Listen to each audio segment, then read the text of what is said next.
Muy bien, hermanos, vamos a continuar con la exposición de la palabra de Dios en esta mañana, continuando nuestra serie del Evangelio según San Juan. Así que les pido que me acompañen, por favor. Vamos a leer Juan capítulo 5. Juan capítulo 5.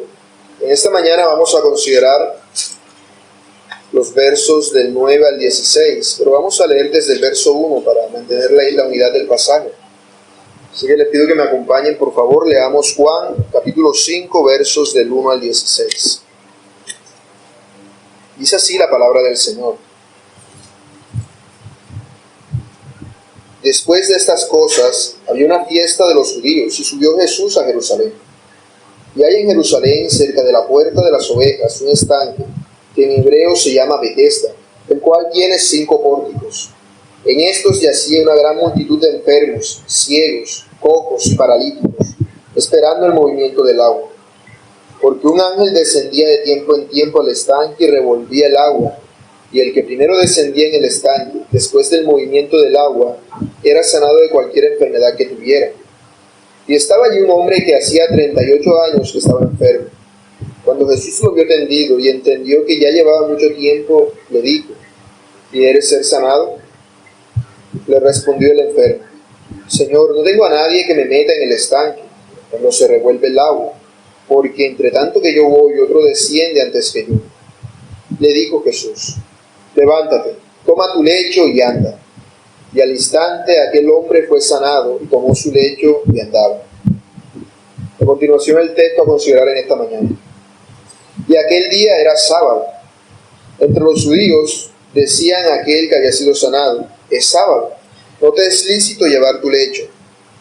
Les respondió: el que me sanó, él mismo me dijo: toma tu lecho y anda. Entonces le preguntaron: ¿quién es el hombre que te dijo: toma tu lecho y anda? Y el que había sido sanado no sabía quién era, porque Jesús había apartado, pues había una multitud en aquel lugar. Después de estas cosas lo halló Jesús en el templo y le dijo: he aquí has sido sanado, no peques más, para que no te venga alguna cosa peor. El hombre se fue y avisó a los judíos que Jesús era el que lo había sanado. Por esta causa los judíos perseguían a Jesús y procuraban matarlo, porque hacía estas cosas en sábado. Amén. Vamos a orar una vez más antes de iniciar la predicación en esta mañana.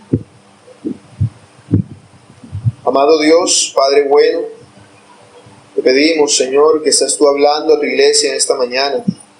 Ayúdanos para que podamos, Señor, exponer tu palabra con gozo y con alegría, Señor. Te pido que nos permitas entender las verdades que en ella nos son reveladas y que cada uno de nosotros tenga esa disposición para recibirlas en su corazón y ponerlas por obra. Gracias te damos, Señor. Te pedimos que seas tú hablando en esta mañana. Señor, que seas tú hablando a través de la exposición de tu palabra, aun a pesar de las debilidades y defectos del predicador. Que seas tu nombre glorificado y tu palabra siendo de bendición y edificación para tu iglesia. A ti te lo pedimos, oh Padre bueno, en el nombre de Cristo, tu Hijo, nuestro Salvador. Amén.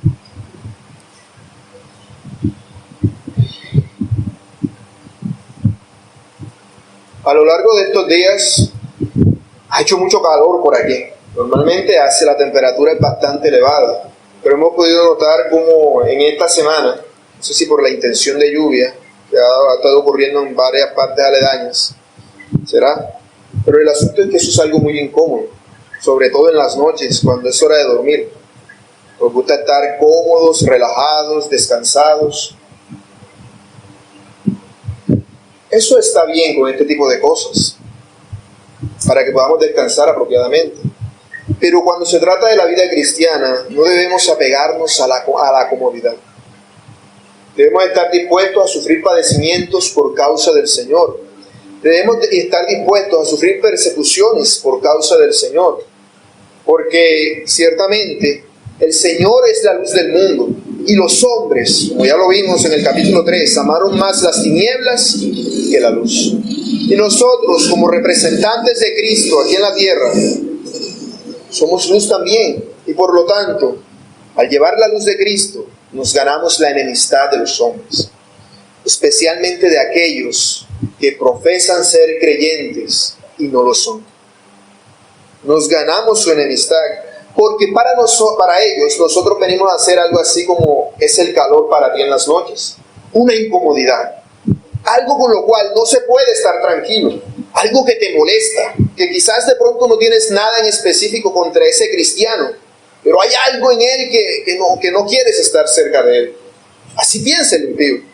Él puede no saber ni entender a ciencia cierta qué es lo que no le gusta, pero él sabe que hay algo en ti que no le gusta. Si es que en realidad tú eres cristiano y estás viviendo como cristiano.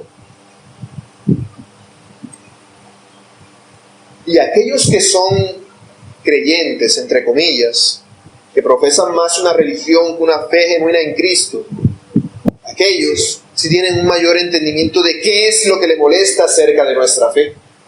Y es que nosotros procuramos apegarnos a lo que nos dice la Biblia, la palabra de Dios, y no a las tradiciones y costumbres de los hombres. Esto era lo que hacían los religiosos en los tiempos del Señor Jesús. Estaban apegados a las tradiciones de los hombres, a lo que habían aprendido de los rabís, de los maestros de aquel tiempo. Y por ello se habían apartado mucho de las Sagradas Escrituras. Las Sagradas Escrituras para ellos eran importantes, pero era mucho más importante su tradición. Lo veían a la par todo. Daba lo mismo lo que decía el profeta Jeremías que lo que decía un rabí, un fariseo de un tiempo no muy lejano. Para ellos todo esto tenía el mismo nivel de autoridad doctrinal. Por ello, en todo lo que hemos estado viendo a lo largo del Evangelio de Juan, hemos visto cómo, a pesar de que el Señor Jesús estuvo en el templo y confrontó a estos líderes religiosos con su religión, aún así, Él había procurado mantener un perfil bajo. De hecho, en el capítulo 4 vemos que Él se va de Judea hacia Galilea precisamente para evitar el conflicto, pero no porque les tuviese miedo, como pudiera pensar cualquier persona inconversa, sino porque todavía no era el tiempo. No era el tiempo señalado en el cual Él debía darse a conocer ante los líderes religiosos como el Mesías, como el Hijo de Dios. Y ese tiempo ha llegado. Por eso en este capítulo vimos cómo en este capítulo 5 hemos visto cómo el Señor Jesús regresó una vez más a Judea, a Jerusalén, a una de las fiestas de los judíos, dice el pasaje. Y allí fue al estanque de Betesda y se encontró que en ese estanque había una gran multitud de personas enfermas, personas necesitadas, que estaban a la espera de lo que la superstición les decía, de que el primero que se metiera al estanque cuando el agua se agitara iba a ser sanado. Y aquí estaba un hombre que tenía 38 años con esta enfermedad, postrado, no había nadie que lo ayudara. Y el Señor Jesús va y sana a este hombre. Y lo sana, como vimos el domingo anterior, no porque este hombre tuviese fe en que Jesús podía sanarlo, porque vimos que ni siquiera sabía quién era Jesús, ni siquiera sabía quién era el que lo había sanado. Él no tenía ni idea de quién era el que lo había sanado. Sí que no había sido sanado por fe, que es la idea popular que se predica en las iglesias carismáticas hoy en día, que si tú no tienes suficiente fe no puedes ser sanado. Este hombre fue sanado a pesar de que no tenía fe en que podía ser sanado por Cristo. Y fue sanado no por su fe, sino a pesar de su poca fe. Tenía fe era en el estanque, no en Cristo. Nosotros vemos que hay muchas personas necesitadas, enfermas en ese estanque. Pero el Señor solamente sanó a este hombre. Y que este hombre, la enfermedad que tenía no era tan grave. Es decir, llevaba 38 años así. Un día más, un día menos, no había complicación por ello. Podía esperar otro día. Pero el Señor Jesús específicamente escogió el sábado para sanar a este hombre. Porque así es como empieza su conflicto con los religiosos de ese tiempo. Por eso este sermón lo he llamado el conflicto con los religiosos. Y trataré de explicarlo en 2 puntos. Primero, la inconformidad religiosa. Y segundo, el motivo de esa inconformidad. El primer punto, la inconformidad religiosa. Leo una vez más desde la segunda parte del verso 9 al 13. Y era día de reposo aquel día. Entonces los judíos dijeron a aquel que había sido sanado: es día de reposo, no te es lícito llevar tu lecho. Él les respondió: el que me sanó, él mismo me dijo: toma tu lecho y anda. Entonces le preguntaron: ¿quién es el que te dijo: toma tu lecho y anda? Y el que había sido sanado no sabía quién fuese, porque Jesús había apartado de la gente que estaba en aquel lugar. Lo primero que podemos notar en todo esto es esa palabrita con la que termina el verso 9, esa frase: y era día de reposo aquel día. A simple vista pudiera parecer un simple comentario o para decirnos el momento. Hemos visto que en otras ocasiones el apóstol Juan ha hecho algo similar, pero aquí vemos que es más como lo que encabeza toda la situación que se despliega a partir de allí. Porque el asunto es que ese hombre fue sanado en día de reposo, fue sanado en día sábado, y eso era un grave problema para los fariseos. Eso era un grave problema, porque según sus costumbres estaba prohibido trabajar el sábado. Y según lo que ellos creían, cargar algo, una posesión, un bien tuyo, andando cargándolo de un lugar a otro, se consideraba trabajo. Entonces el hecho de que el hombre anduviese por ahí paseando su lecho era considerado por ellos trabajo. Por eso vemos que ellos, cuando vieron a este hombre, no dijeron: oye, espera, tú no eres el que estaba enfermo, ya has sido sanado. ¿Quién te sanó? No, eso a ellos no les importaba en lo más mínimo. Lo que a ellos les preocupaba era que este hombre anduviese por allí cargando su lecho. Esa era su gran preocupación, porque estaba quebrantando, según ellos, la ley de Dios, aunque en realidad no era la ley de Dios, sino la ley de ellos. Ese era el problema. Este hombre estaba quebrantando la ley de los fariseos.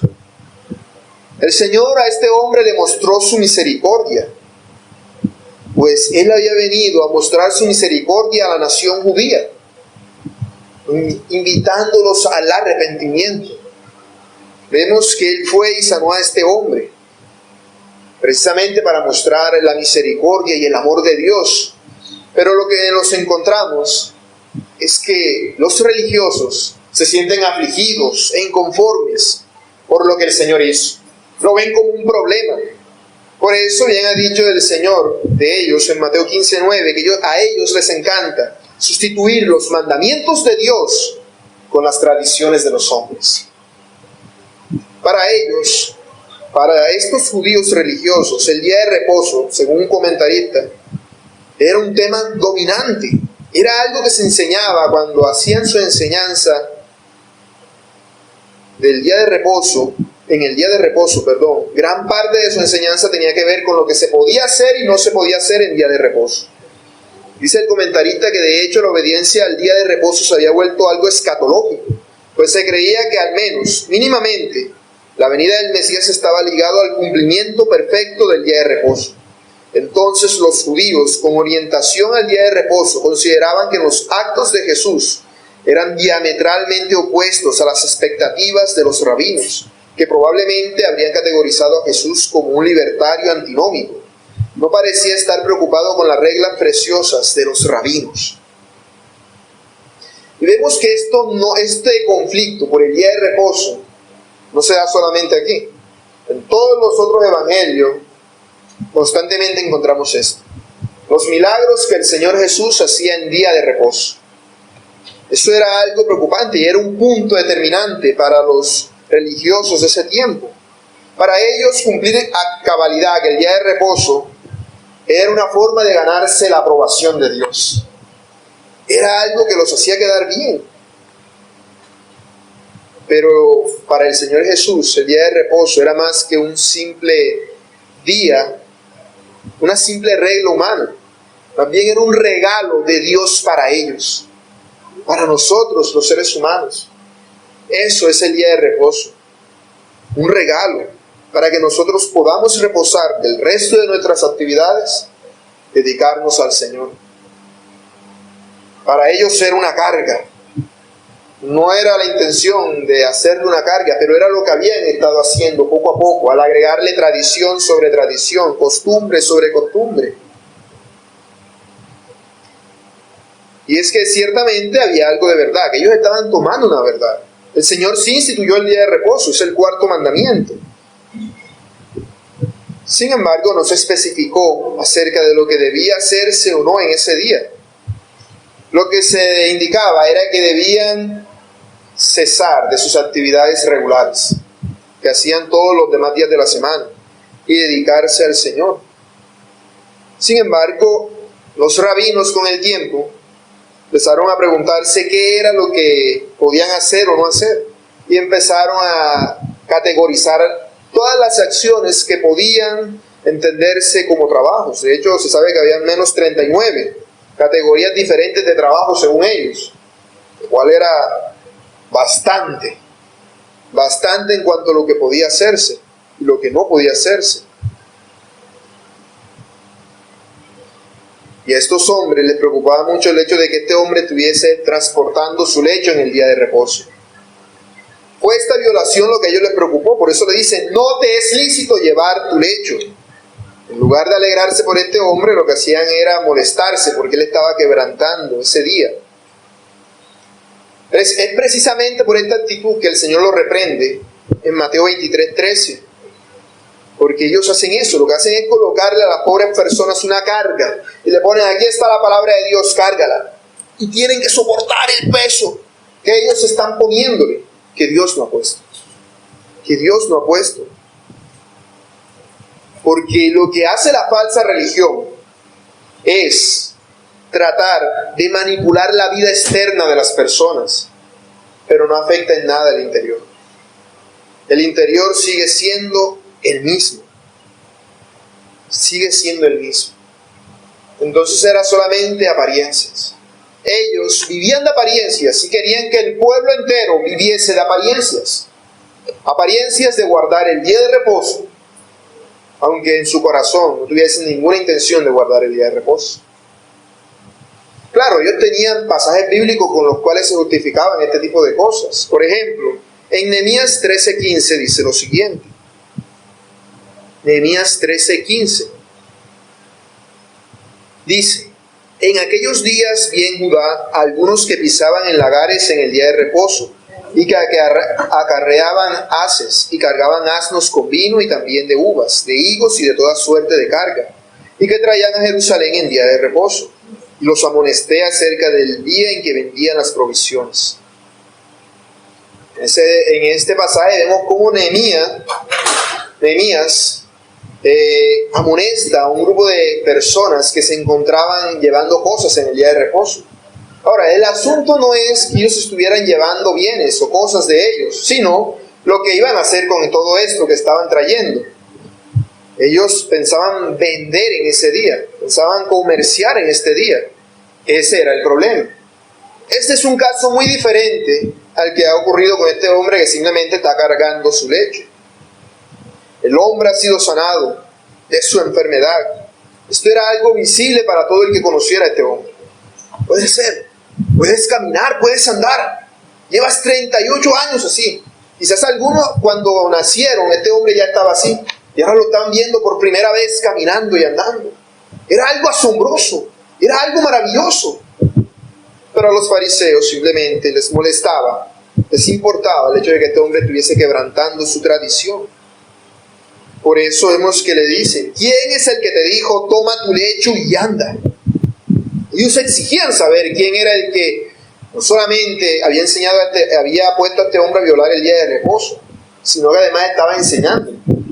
Estaba enseñando, según ellos, que no debían guardarse las tradiciones de los ancianos. ¿Quién osaría violar esa tradición?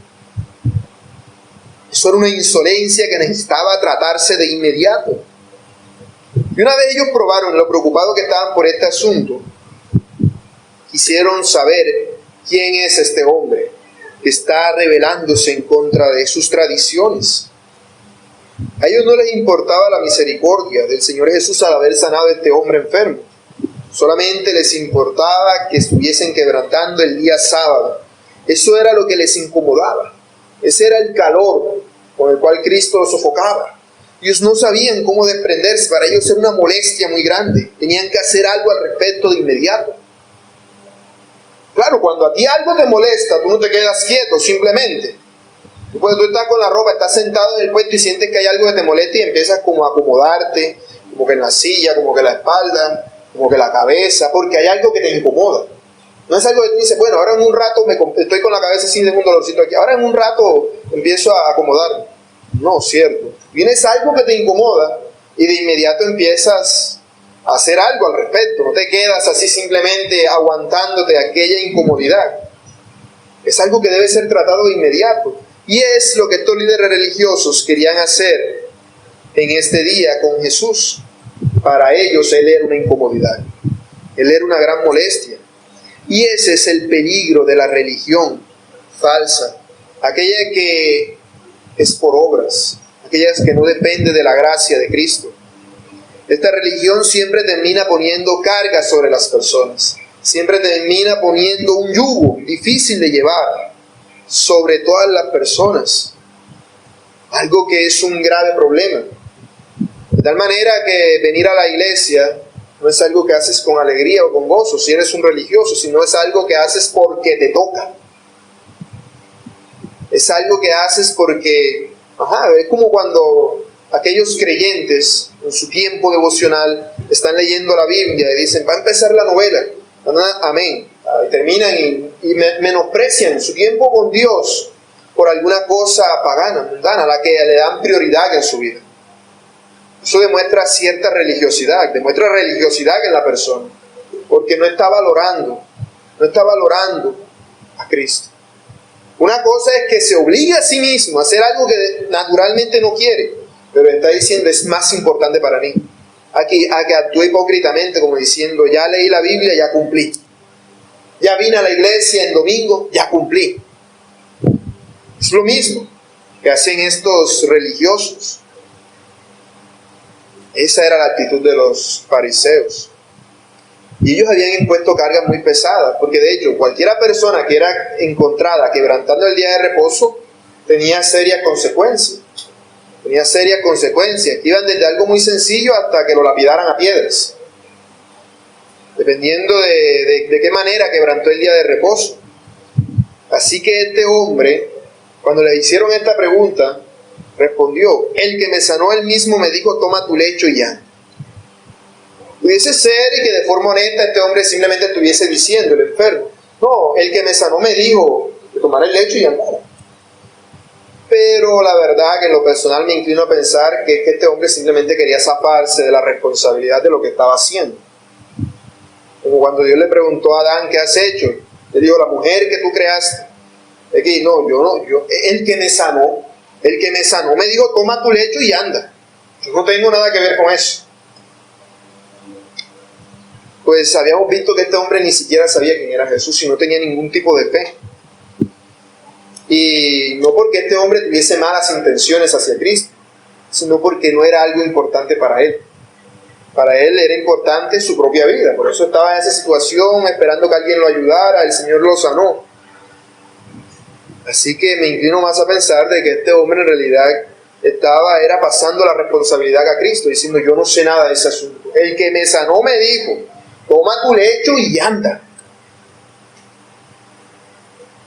Esto era lo que ignoraban los religiosos y es lo que ignoran, es lo que ignoraba este hombre también. ¿Quién es Jesús? Él no sabía quién era Jesús. Así que no creo que fuese a ganarse un problema con las autoridades judías por hablar acerca de Jesús. Porque vemos que él dice esto. Ya.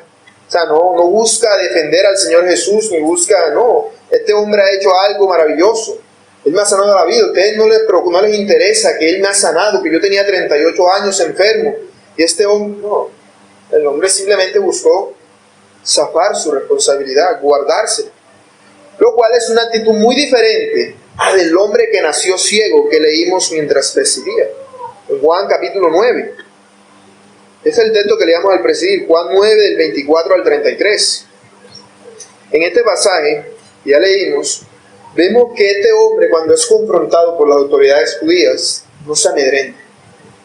no se acobarda, sino que de hecho, cuando es confrontado, Él les dice: ¿queréis también vosotros haceros sus discípulos? Este hombre del hecho no me lo imagino yo haciendo eso, por el contexto, diciendo: Él me sanó, ¿quieren ustedes también que lo sane? La actitud es diferente. Este hombre simplemente dice: se acabó el asunto, pero este insiste en la situación. Ellos lo tratan de que Él es un discípulo de Cristo. Y vemos que este hombre fácilmente le responde: pues esto es lo maravilloso, que vosotros no sepáis de dónde sea, y a mí me abrió los ojos. Y sabemos que Dios no oye a los pecadores, pero si alguno es temeroso de Dios y hace su voluntad, a ese oye. ¿Qué fariseo había orado por el ciego para que lo sanara? Los fariseos creían que hacían la voluntad de Dios, que Dios los oía. Algunos se habían preocupado por el ciego para orar por él, para que Dios lo sanara. Pero este hombre ciego viene y le dice a todos ellos: esto es lo maravilloso, ustedes no saben quién es Él, pero Él me sanó a mí. Y Dios no oye a los pecadores, y sin embargo lo oyó a Él. Por eso estoy sano. Está levantándose en contra de las autoridades judías. Eso es lo que hace el ciego. Él los está incitando a que ellos también crean en Cristo. Cosa que vemos que no ocurre con este hombre que había estado enfermo por 38 años. No es lo que ocurre. Así que vemos que este hombre simplemente no quería incomodar a los religiosos de aquel tiempo, porque este hombre en realidad no tenía un genuino temor de Dios, cosa que tú sí tienes, mi hermano. Temor de Dios en tu corazón. Por lo tanto, siempre que actúes conforme a la voluntad de Dios, termina siendo una molestia para los religiosos de tu alrededor. Segundo punto: el motivo de la inconformidad. Sigue diciendo los versos del 14 al 16. Después le halló Jesús en el templo y le dijo: mira, has sido sanado, no peques más, para que no te venga alguna cosa peor. El hombre se fue y dio aviso a los judíos que era Jesús el que le había sanado. Y por esta causa los judíos perseguían a Jesús y procuraban matarle, porque hacía estas cosas en el día de reposo. Ahora vemos que la escena ha cambiado. Este hombre, que había estado enfermo, ahora se halla en el templo, en la casa de Dios. Este hombre había sido sanado, así que ahora estaba en la casa de Dios. No se nos dice el motivo. Quizás va a presentar una ofrenda a Dios por su sanación. Quizás él quiso simplemente darle las gracias a Dios. Quizás no tenía ningún motivo piadoso para acercarse al templo. No se nos dice el motivo. El punto es que él estaba en el templo. Él estaba en el templo y allí en el templo Jesús lo encontró. Y notemos que no es que él haya ido a buscar a Jesús o que él haya encontrado a Jesús, sino que es Jesús el que lo encuentra a él. Él estaba completamente desubicado, no sabía ni siquiera quién era el que lo había sanado. Y ahora viene Jesús hacia él, porque eso es lo que él siempre hace. Siempre va al necesitado. Él siempre es el que toma la iniciativa, el que da el primer paso, el que ayuda al que no puede ayudarse. Y le advierte: mira, has sido sanado, no peques más, para que no te venga alguna cosa peor. Estas son palabras solemnes del Señor para este hombre. Esta amonestación que le da le hace notar, primero, que ha sido sanado. Es decir, la enfermedad que él tenía ya no va a volver. Porque por eso vemos que él se refiere a una cosa peor.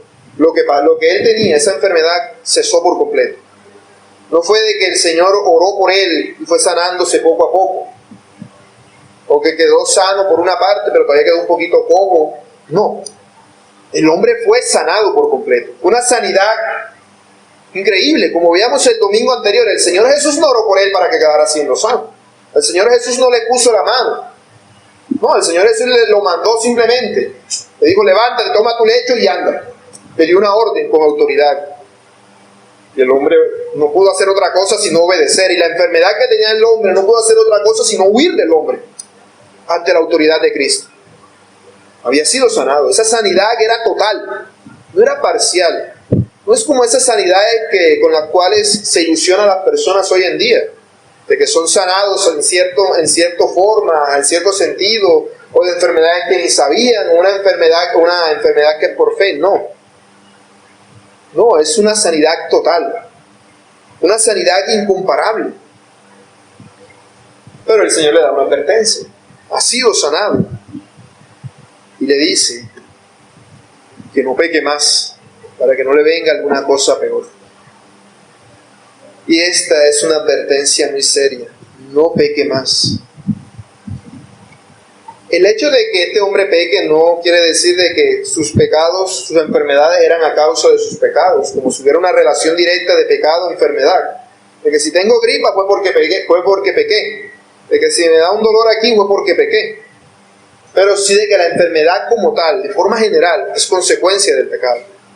La enfermedad es consecuencia del pecado. Y en el caso específico de la nación judía, si había maldiciones decretadas para ellos en forma de enfermedad con relación al pecado. Como dice Deuteronomio 28:58. Y eso cuando se habla de las maldiciones para los judíos. Les dijo Moisés: si no cuidares de poner por obra todas las palabras de esta ley que están escritas en este libro, temiendo este nombre glorioso y temible, Jehová tu Dios, entonces Jehová aumentará maravillosamente tus plagas y las plagas de tu descendencia, plagas grandes y permanentes, y enfermedades malignas y duraderas, y traerá sobre ti todos los males de Egipto, delante de los cuales temiste, no te dejarán. Asimismo, toda enfermedad y toda plaga que no está escrita en el libro de esta ley, Jehová la enviará sobre ti hasta que seas destruido. Vemos la maldición de Dios sobre el pueblo judío con relación al pecado y las enfermedades, al no guardar la ley de Dios. Dios había decretado enfermedades sobre ellos a causa de esto. Por ello los judíos entendían esto, que si una persona estaba enferma, era por causa del pecado. Y cuando había una enfermedad grave, radical, como haber nacido ciego, la gente se preguntaba: ¿fue pecado? ¿Fue por sus pecados? Es lo que los discípulos le preguntarán más adelante al Señor con relación al hombre que nació ciego. Si él está enfermo por causa de sus pecados o los de él.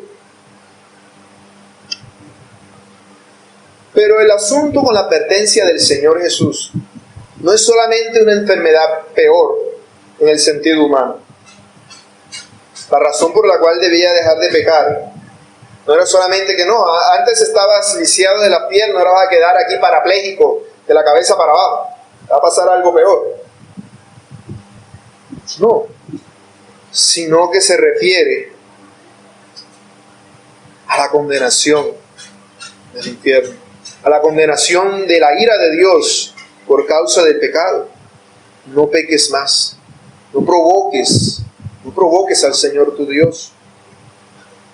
Apártate del pecado, has sido sanado, de tal manera que lo más lógico es que Él viva en respuesta a este hecho.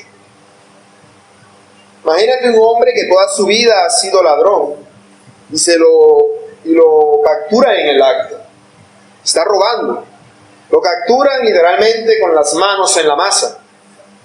Sin embargo, cuando descubren quién es, deciden dejarlo libre. Dicen: no, listo. El joven se arrepiente, el hombre se arrepiente, le dicen: tranquilo, puedes irte, no vamos a llamar a la policía, no ha pasado nada. Lo que se esperaría es que este hombre al ver esto, tenga una respuesta natural de: ya no voy a volver a hacer esto. Su respuesta natural debería decir: hombre, si estas personas me mostraron esta gracia, lo más lógico es que yo me aparte de esta situación. Así es como los creyentes vivimos la vida cristiana, por la gracia. Por cuanto hemos sido salvados por gracia, vivimos por esa gracia, dándole gracias a Dios en todo, con todo lo que hacemos, todos los días. No temiendo, viviendo una vida de temor, temiendo la ira de Dios constantemente, sino viviendo en la gracia de Cristo. en agradecimiento a Él. Una vida que sea conforme a ese agradecimiento. Este hombre él no tiene entendimiento de haber sido salvado del pecado, pero por lo menos de que había sido sanado de una enfermedad que él entendía, era la noción de aquel tiempo, que era por causa del pecado. Lo más lógico es que él debiese empezar a vivir una vida apartada del pecado, al menos de lo que él entendía que era pecado, o de los pecados que pudieran llevarlo a una situación como la que él estaba padeciendo. Pero la advertencia del Señor Jesús probablemente sea porque este hombre no tenía la intención de apartarse de sus pecados. No tenía la intención de apartarse de sus pecados. Así que el Señor está dando una advertencia muy solemne para que deje de pecar, para que no solamente no vaya a quedar con una enfermedad peor, sino para que sea salvo. Para que sea salvo. Y ante esto, este hombre, si tenía la intención de pecar, yo podía imaginarme que él debería ir y sentirle: gracias, Señor, ¿quién eres tú para yo poder ser tu discípulo? Yo quiero aprender más acerca de esto, yo quiero conocerte más. ¿Y qué es lo que este hombre hace justo después de esto? El hombre se fue y dio aviso a los judíos que Jesús era el que le había sanado. Es una respuesta que quizás el hombre humanamente simplemente le preguntaron: no, ¿quién fue el que te sanó? Y él fue a responder. Pero me parece, como ya había dicho antes, que él lo que quería era pasarle la responsabilidad a Jesús. Que él era el culpable de que él hubiese quebrantado el día de reposo. Él fue el que lo mandó a cargar el lecho.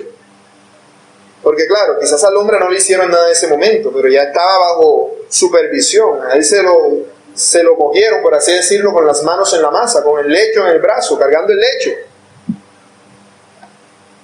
Así que en algún momento, ¿sabe? Que ahora estaría bajo vigilancia, que estarían esperando a que él cometiese algún error o hiciera alguna cosa para que las circunstancias se elevaran a unas consecuencias mucho mayores.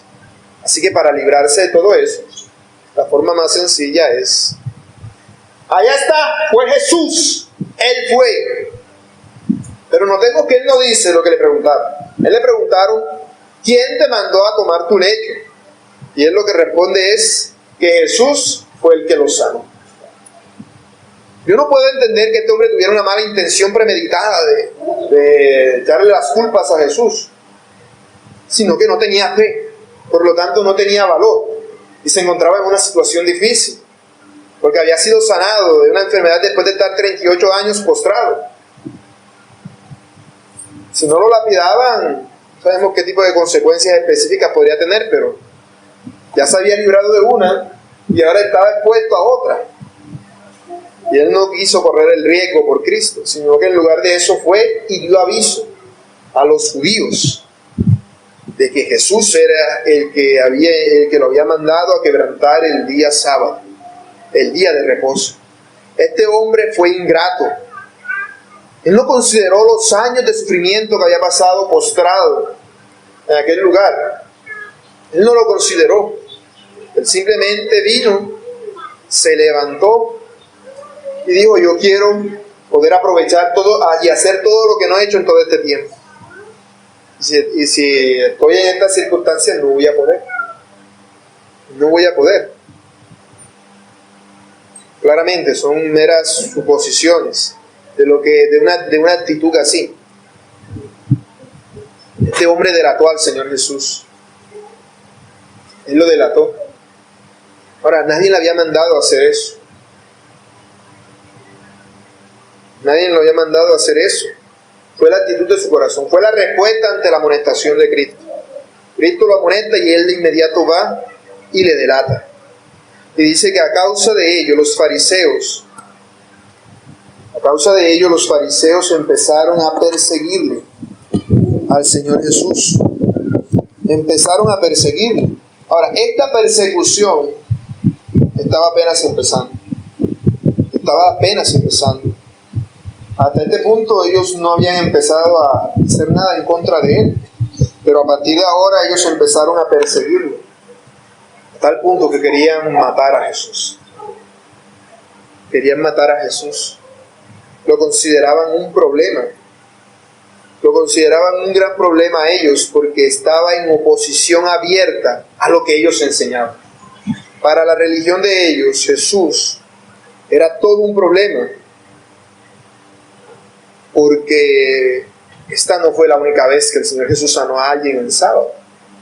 Y Él todos los días andaba sanando enfermos, o por lo menos no podría decir todos los días, sino de forma general, recurrente, cualquier día. Estaba sanando enfermos y echando fuera demonios. Pero a los fariseos les molestaba que hiciera eso en sábado. Les molestaba por completo que hiciera esto en sábado. Y la razón de esto no era porque ellos fueran muy temerosos de Dios y amasen el día de reposo y dijeran, este hombre está quebrantando nuestro día santo. No. Sino que al hacer esto, al ser una persona, al ser él un maestro, porque él enseñaba, y respaldado por señales milagrosas, tenía una gran autoridad. Y esa autoridad estaba menoscabando la autoridad de los fariseos, porque ellos enseñaban que en sábado no podían hacer esto y aquello. Y al ejercer esto y al él no tomar en cuenta lo que ellos enseñaban acerca del sábado, automáticamente ya se les volvió un problema, porque les estaba restando autoridad a ellos. Les estaba quitando la autoridad con tanto esfuerzo y a lo largo de años habían ganado. Les estaba quitando la autoridad. Ese era el problema para ellos. Porque, como hemos visto en otras ocasiones, no se trataba simplemente de que ellos amasen al Señor, todos ellos, sino que tenían algo de eso, algo por ahí, mezclado con su amor propio, con su hipocresía, con su falsedad, mezclado con su forma de ver el mundo, mezclado con todo lo que ellos pensaban, con el reconocimiento y el aplauso de las personas, que ahora Jesús se los estaba robando. Si Jesús hubiese sanado milagros, hubiese sanado enfermos, hubiese echado fuera demonios y hecho milagros todos los días, menos el sábado, la situación hubiese sido muy diferente. La situación hubiese sido muy diferente. Dicen yo, no, es un maestro respetado. Sí, tiene la aprobación de los fariseos. Él enseña conforme a la ley, nada que él enseñe nos contraría. Pero al hacer esto en sábado, claramente estaba contrariándolos a ellos. Por eso vemos que dice que la razón por la que querían matarle era porque hacía estas cosas en día de reposo. Hacer esto en día de reposo era como decir que él tiene más autoridad que nosotros. Él se cree más que nosotros. Y es precisamente lo que sigue diciendo el pasaje. Es lo que el Señor Jesús les va a indicar acerca de su relación con el Padre.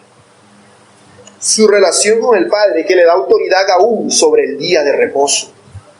Ellos simplemente enseñaban las tradiciones. Cuando leían un comentario bíblico, los comentarios bíblicos de los rabinos tenían la misma autoridad que las Escrituras.